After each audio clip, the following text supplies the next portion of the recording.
What's up, guys? Welcome back to another video, and this is going to be a full card recap for UFC Vegas 25, which just happened last night. So basically just be going over every fight, going over like who I thought was going to win, what happened obviously, and yeah, maybe we'll look into a little bit of what could come next for all these fighters. So the first fight of the night we had Luke Sanders versus Felipe Colares, and this was at featherweight. This was one that I was saying would kind of be like a pass, but if I did have to pick somebody, I was gonna go with Sanders, and it was pretty much a classic Sanders performance, man. He won round one really handily, had a nice knockdown. He looked really good, threw a ton of volume, looked dangerous. And then, round two got a little close. You could maybe make a case for Sanders. The judges gave it to Colares. I don't really have a problem with that. And then, round three was definitely Colares. So it ended up being, 29-28 for Felipe Colares, man. And I don't really have an issue with the decision at all. I thought it could have probably gone either way, but, I probably would have leaned Colares as well. Just kind of a classic Luke Sanders performance. He looked amazing early, and then, just slowed up to the point where Colares was able to steal the decision. And, all the power to him. Congrats to Felipe Colares there. So I had Sanders there. I was wrong on that one. And then moving on to KB Buller coming up against Andreas Michailidis, and this was at 185 pounds. So I thought that Michailidis was going to get this done, and he did.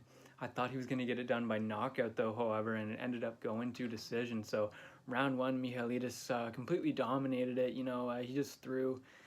It seemed like Buller just didn't throw anything in the first round, man, and when he did, it just was not significant. You know what I mean? Michailidis threw way more power, threw a lot more volume, and just looked way better in round one. That was a very, very clearly a Michailidis round right there.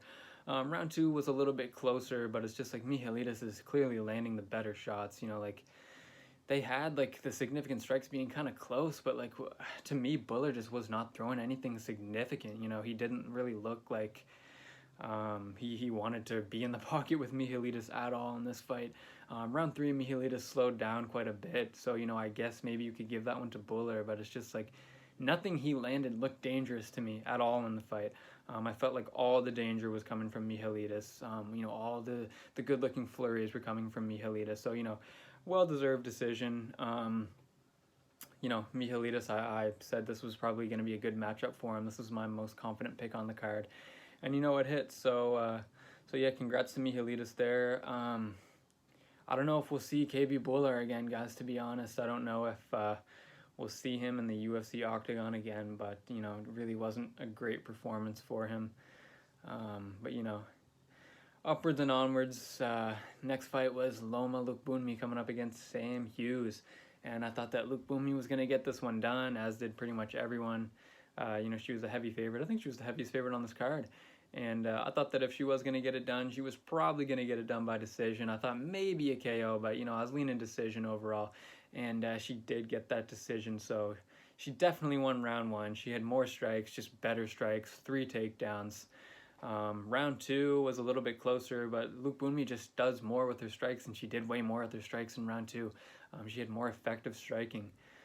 She did have a takedown, but she ended up being controlled for for 3 minutes by Hughes, but Hughes just wasn't doing anything with that control time. She really wasn't doing any damage or ever looking threatening.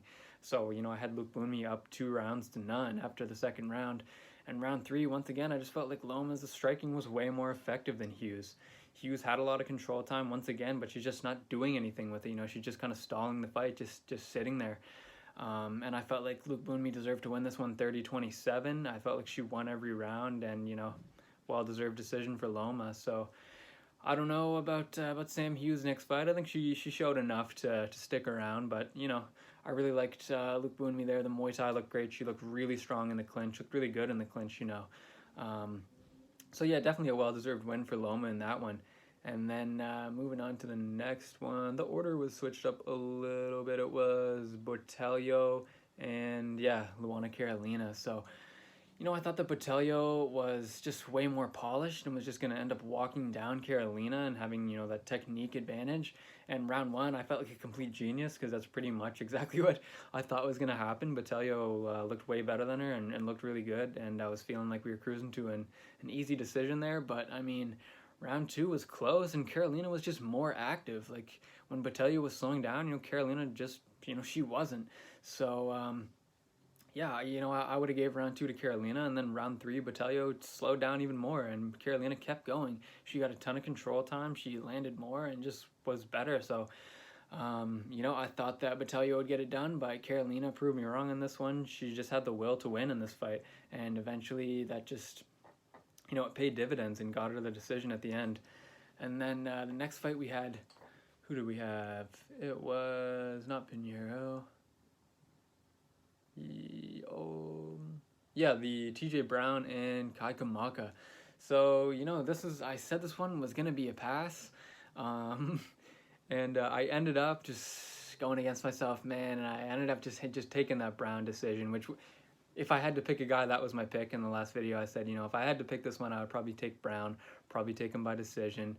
So, I had Brown there and I tried to cash it out because I felt like Kamaka was beating him, and then somehow Brown pulled out that decision, man. So I'll take the win, but I didn't really feel like I deserved it, It's kind of a weird result. So the stats had Brown up by, by quite a bit in the round one strikes. It seemed a lot closer on TV, like I knew it was close. I wasn't sold that Brown got that one though.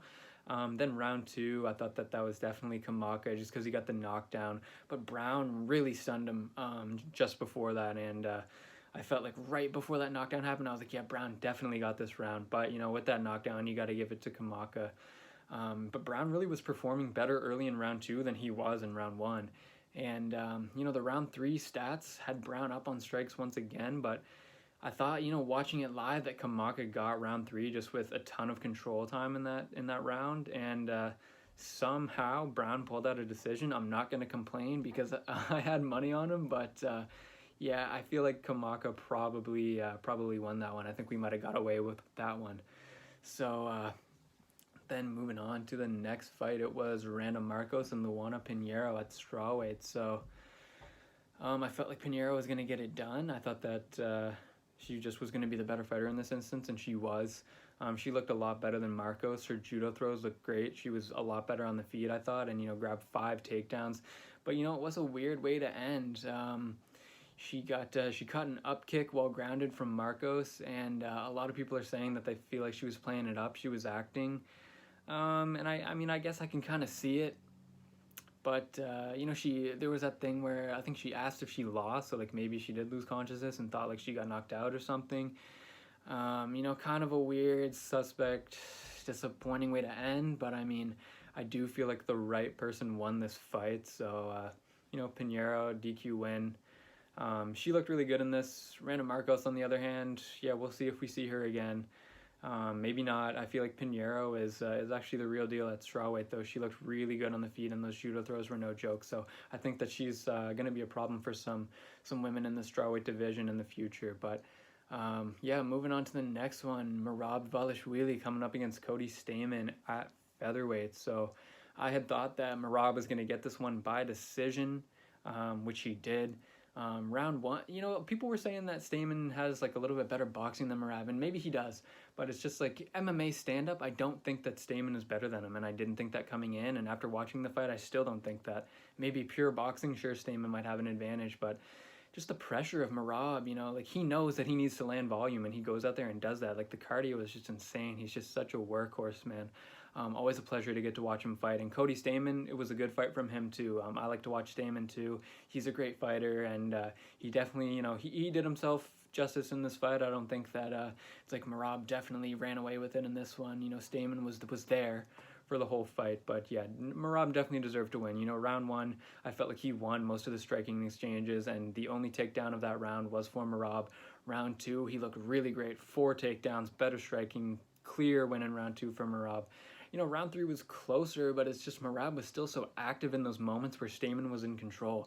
He just kept throwing strikes no matter what. If he was on bottom, he's still throwing strikes. If he's up against the cage, he's still throwing strikes. And I feel like This was a 30-27 for me, for Merab. I felt like he won every single round. I felt like he looked great. I felt like Stamen looked pretty good too, but Merab just had him by a little bit every single round.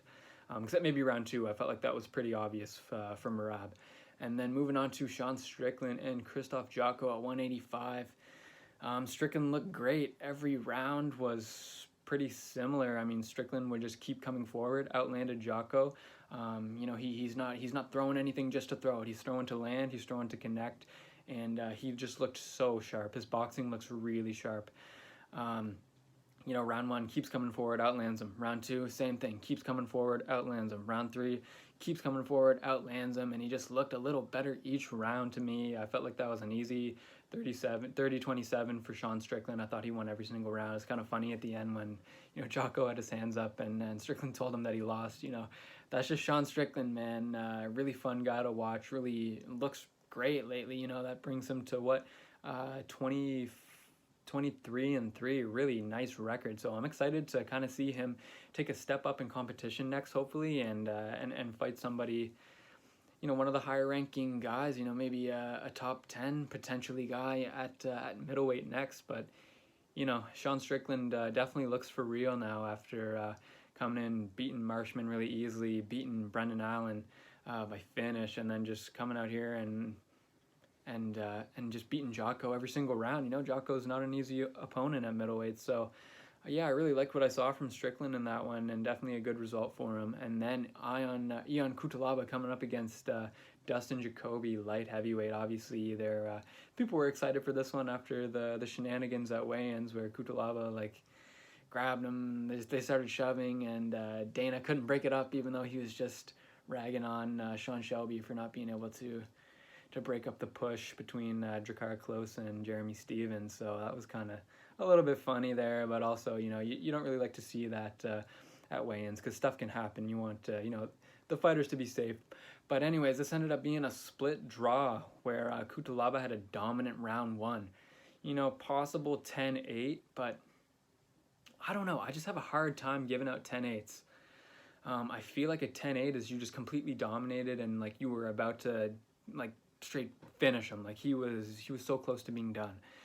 And, you know, maybe I feel like if there was going to be a 10-8 anywhere on this card, it would be the first round of this fight. So I don't really have an issue with the 10-8 for Cutelaba in the first round.